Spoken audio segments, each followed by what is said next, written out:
Et bonjour les amis du plastique, bienvenue sur la chaîne Alcine French Plamo pour la review de ce RGM 79G alias le GM Command. Voilà, donc c'est un mobile suite de production massive, hein, comme il en existe beaucoup dans la série Mobile Suite Gundam, issu de l'Universal Century. C'est pas le premier que je vous présente, ça sera pas le dernier non plus. Comme je l'ai déjà expliqué, moi j'aime bien les RGM et les GM, je les trouve très sympas. Ils sont certes simples et on est loin finalement des kits un peu vachement stylés qu'on peut maintenant trouver un peu plus récemment. Encore que tout dépend évidemment de nos goûts personnels de chacun. Mais voilà, je trouve que ils ont des gueules. Alors déjà, moi, comme je l'ai déjà dit plusieurs fois, j'adore tout ce qui est méca qui ont des formes humanoïdes, donc qui se rapprochent de la forme humaine en fin de compte. Là, on pourrait croire que voilà, je sais pas, c'est un mec lambda qui revêt une armure, hein. N'oubliez pas que moi j'ai grandi avec les Chevaliers du Zodiaque, hein, Saint Seiya. J'étais tout petit et j'ai grandi avec ça, les figurines, les premières figurines vintage. Bref, on s'écarte du sujet, mais voilà, moi c'est ce que je préfère, hein, dans les mechas, c'est ceux qui ont des formes comme ça humanoïdes. Et je trouve que voilà, ceux-là, ça ressemble à des soldats et j'aime beaucoup. Voilà.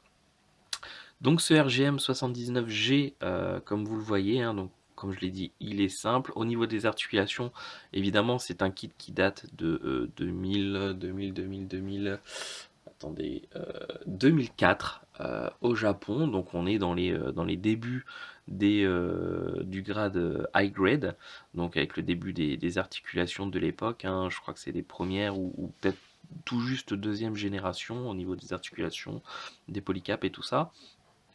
Donc on n'a pas forcément les mêmes résultats que ce qu'on peut avoir sur des Gunpla plus récents, hein, au niveau articulation, mais il y a quand même le minimum qui permet de faire des poses dynamiques assez sympathiques. Donc on va arrêter de le faire tourner et puis on va voir ça d'un petit peu plus près. Hop.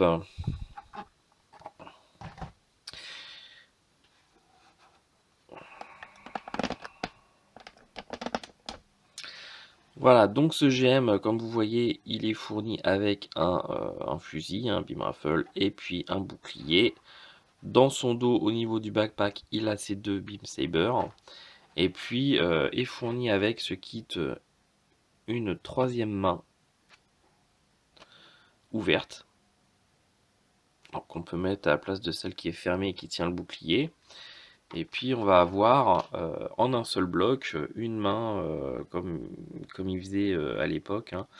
Ils font plus ça maintenant et tant mieux, hein, parce que c'est pas terrible et pas pratique. Donc la main qui tient le beam saber allumé, donc la main est toute blanche, hein, alors qu'on voit bien que au niveau des mains, tout ce qui est doigts, etc., c'est couleur mécanique, hein, couleur grise sur les mains. Et puis le beam saber, hein, dans la même couleur que le reste. Si vous voulez une lumière, vous allez devoir la peindre vous-même. Donc ça, moi personnellement, on oublie, hein, ça va dans la boîte à Rabio directement. Bon, voilà. À côté de ça, donc voilà, on a un modèle qui est quand même, bon, moi je le trouve assez joli. Voilà, j'aime bien, je trouve que les couleurs vont bien ensemble, ça harmonise assez bien. C'est pas du blanc, hein, c'est une sorte de crème, un peu crème, la crème qu'on trouve, crème fraîche qu'on trouve à la ferme, hein, pas celle qu'on trouve qui est blanche, comme entre guillemets, boucher les oreilles des enfants, le sperme. Voilà, là on est plus sur quelque chose de crémeux avec voilà quoi. Je sais pas comment dire exactement la couleur, mais on n'est pas sur du blanc, c'est pas non plus du blanc cassé. Là, je me rends compte qu'à la caméra, ça sort quand même vachement plus blanc qu'à la vue réelle avec les yeux. Bon, souvent ça fait ça sur le matériel qu'on a. Donc, au niveau de la tête, alors elle tourne, mais pas beaucoup. Voilà. On peut la pencher d'avant en arrière de façon très légère, hein, vous voyez. Ça va pas être plus que ça. Ici, il faut faire attention à l'antenne parce qu'elle a tendance à pas tenir des masses. Donc ça, je conseille de la coller, hein, que vous peignez le kit ou que vous le peignez pas. Mettez un petit point de colle, histoire de bien la fixer. Au niveau des bras, ici on va pouvoir le faire tourner à 360 sans aucun problème. On va essayer, hop, malgré le bouclier, de vous montrer l'articulation. On peut le plier au niveau du coude à 90 degrés, pas plus. Vous ne pourrez pas le plier plus que ça. Et puis au niveau du poing, il va quand même falloir que j'en retire le bouclier. Donc on va hop, le retirer. Voilà, au niveau du poing, alors il tourne à 360 sans problème. Et au niveau de la flexibilité, bon, c'est un polycap, hein, c'est une petite boule, comme ceci. Donc selon si vous l'avancez un peu, vous pouvez du coup gagner en souplesse pour plier un peu plus le bras. Mais bon, voilà, après rien d'extraordinaire non plus. L'autre bras, c'est pareil. Son arme, elle tient assez bien hein, dans la main. Il n'y a pas vraiment de jeu, hein, donc c'est pas mal. On peut, comme vous voyez, la mettre dans différentes positions, donc ça c'est pas mal. Elle tourne, en fait, l'arme tourne bien autour de l'avant-bras. Donc selon les positions dynamiques que vous voulez faire, c'est pas mal, c'est un petit plus assez agréable. Parfois on a des armes qu'on peut juste mettre comme ça et qu'on peut pas du tout bouger. Là c'est pas le cas.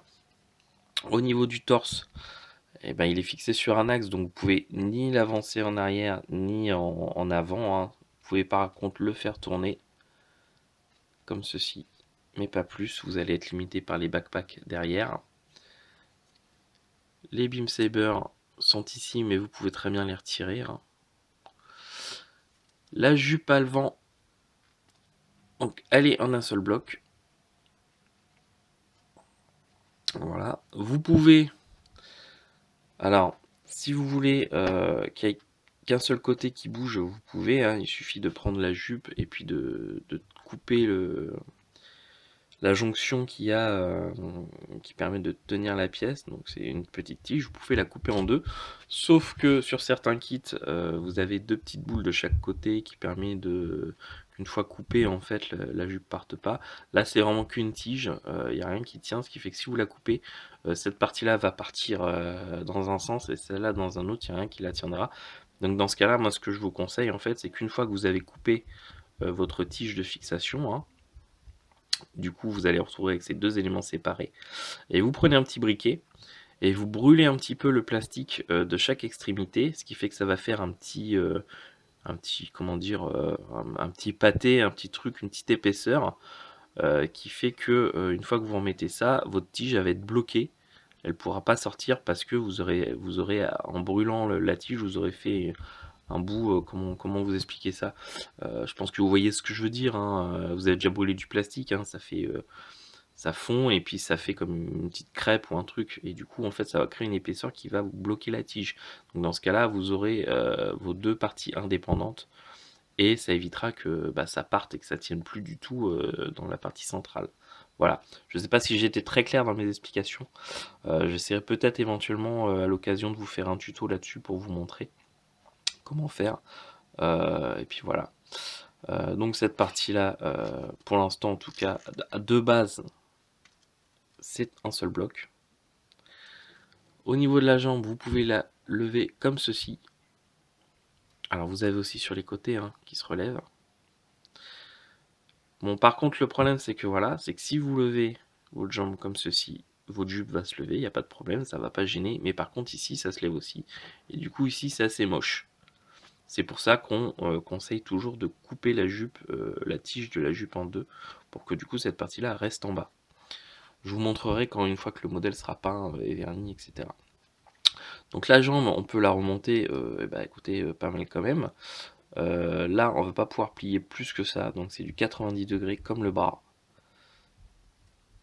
En arrière, alors on va être bloqué par la jupe arrière, mais en même temps, on peut quand même bien replier la jambe en arrière.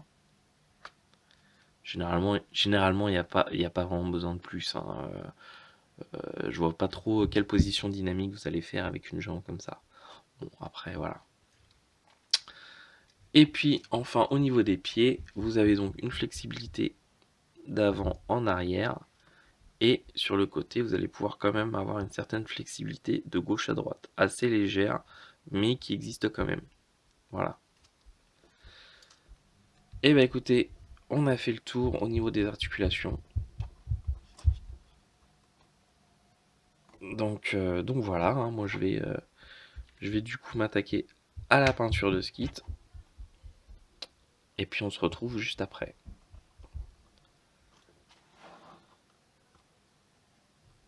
Voilà, tout de suite. Voilà, voici donc le modèle une fois terminé d'être repeint et verni en mat. Donc on obtient un résultat que je trouve assez sympa, hein. C'est un kit qui pour moi est assez joli. J'aime bien vraiment la simplicité entre guillemets de ces kits que je trouve quand même. Ils ont pas beaucoup de détails, mais ils en ont. Ils ont ce qu'il faut et ça apporte vraiment un plus qui font que bah ils ont une gueule que j'aime bien. Voilà. Alors comme vous pouvez le constater, alors je sais pas si ça va vraiment se voir sur la vidéo parce que c'est léger, je n'ai pas fait les joints, je n'ai pas fait disparaître les joints d'assemblage, hein, notamment au niveau des jambes, enfin principalement au niveau des jambes. Bon, voilà, d'une part par fainéantise, hein, j'avais pas envie de m'emmerder, j'avais juste envie de monter mon kit et de me le peindre. Voilà, c'est un kit qui est destiné à mon usage personnel pour ma collection, donc dans la vitrine avec les autres. Généralement à vue d'œil lorsqu'on se place droit devant la vitrine. C'est des choses qu'on voit pas vraiment, il faut vraiment se coller pour vraiment se rendre compte des lignes de joint. Puis voilà, hein, c'est pas dans ce qui n'a pas été fait dans le cadre d'un concours ou quoi que ce soit, donc il n'y a pas besoin de s'emmerder plus que ça. Moi, ça me convient parfaitement comme ça. Donc, à partir de là, c'est l'essentiel. Ce qui compte, c'est de se faire plaisir à soi et de pas s'imposer de choses qu'on n'a pas forcément envie de faire. Voilà. Donc, au niveau de la peinture, bah, rien de spécial, hein. J'ai suivi du coup le guide des couleurs. Si ce n'est que pour la partie un peu. Enfin, cette teinte-là en tout cas, il y avait, je crois, une partie de gris, je ne sais plus quoi, et puis de vert. Euh, Si on respectait les proportions, on obtenait une couleur qui était vraiment qui allait trop vers le vert.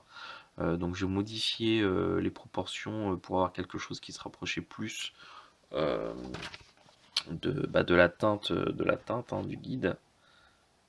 Voilà, donc là j'obtiens quelque chose d'assez correct, un petit peu plus clair puisque derrière j'ai fait un éclaircissement de la couleur de base. Voilà. J'ai peint tous les petits détails à la main, hein, que ce soit par exemple au niveau des jambes, là, les mini-fusils ici, au niveau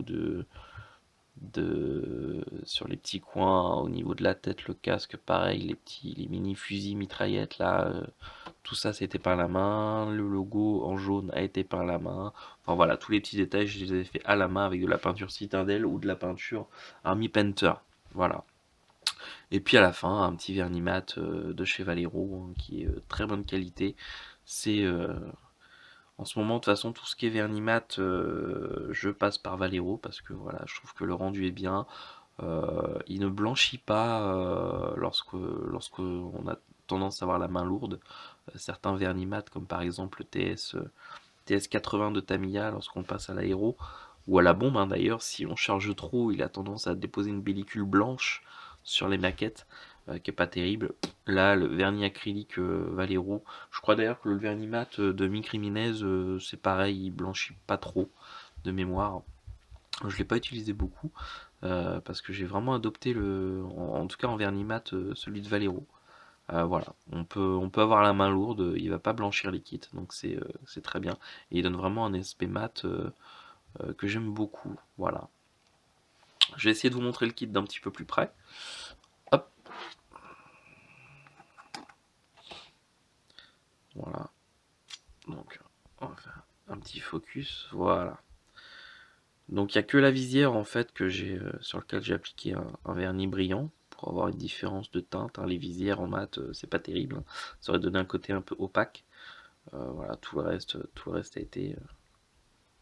été repiqué à la main.